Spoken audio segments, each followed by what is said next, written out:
fâcheuse dans laquelle on se trouve. Il y a des gens qui devraient avoir honte de parler, et surtout de le faire de cette manière.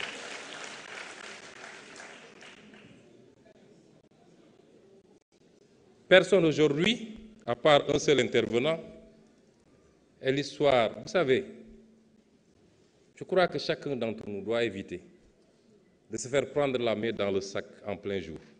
Dans quelques jours, la Cour des comptes publiera son rapport. Dans quelques jours. Je ne sais pas ce qui s'y trouve. Je ne sais pas ce qui s'y trouve, mais je peux vous garantir d'une chose. Si ça ne révèle pas plus que ce que nous avons révélé, ça ne sortira pas moins que cela. Et à partir de ce moment, je le dis et je le réitère, tous ceux qui ont une responsabilité par rapport à cette situation fâcheuse et qui ont trahi ce pays devront en rendre compte devant vous certainement, les députés de l'Assemblée nationale.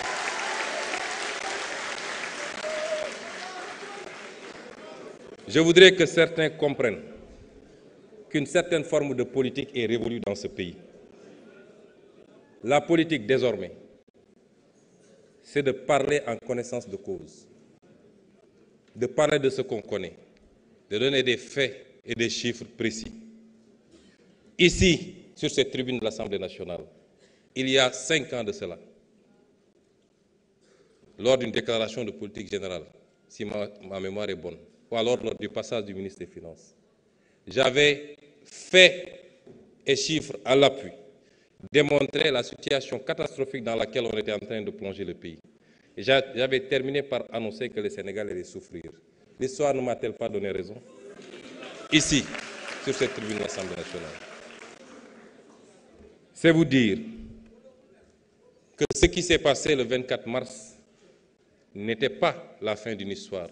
Ce n'en est que le début. Et tout homme politique qui ne pourra pas suivre ce rythme est voué aux gémonies et doit mettre un trait sur sa carrière politique. Le pays va changer et il va changer au forceps.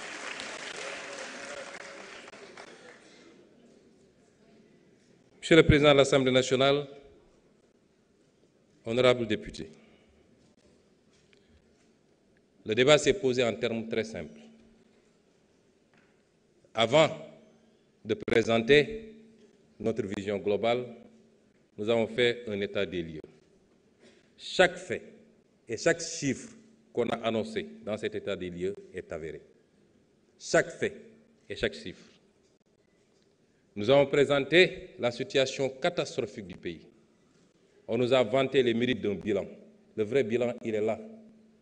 Il n'y a rien de plus facile que de maquiller des chiffres, d'aller emprunter de manière désordonnée, comme on l'a dit, en calculant tout de suite le prochain mandat, et de s'empresser à faire sortir des immeubles et dire que j'ai un bilan. Des pays ont fait banqueroute. Rappelez-vous du cas de la Grèce, de l'Argentine, par ces comportements. Et le Sénégal n'en était pas loin. Dieu aime ce pays. Dieu aime ce pays.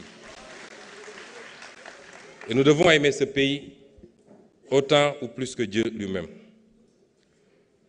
Les responsables de cette situation, ils sont là, dans cette salle. Vous les sentez perdus. Nous avons présenté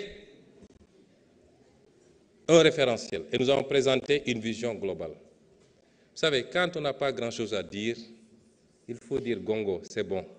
Ça fait partie de la grandeur. Et Madame l'honorable députée Aïssata Tall Sall l'a fait à sa manière, puisqu'elle attend le deuxième tour pour se prononcer sur un référentiel ou une vision qui lui a été présentée. Et elle avait largement le temps, parce qu'au deuxième tour, je crois qu'elle aura à peine 1 ou 2 minutes, maximum 5. Mais si vous entendez bien, ce qu'elle a dit en langage très effilé, comme savent le faire mes amis les avocats, c'est que simplement, Monsieur le ministre, je n'ai rien à vous dire, tout est bon.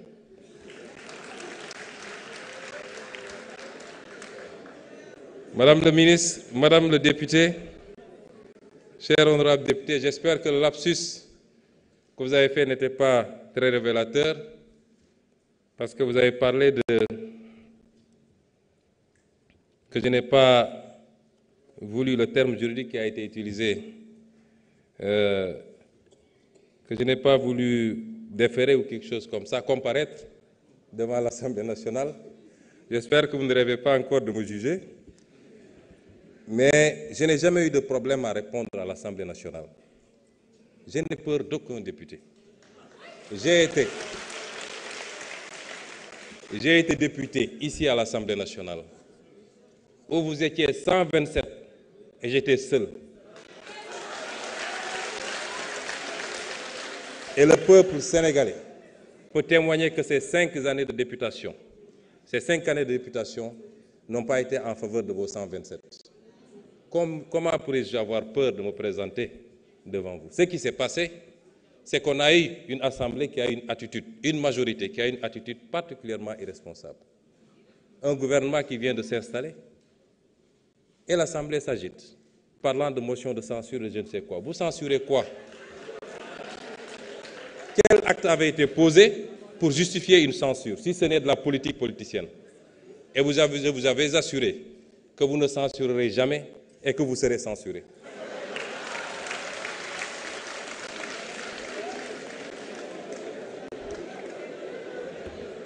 La politique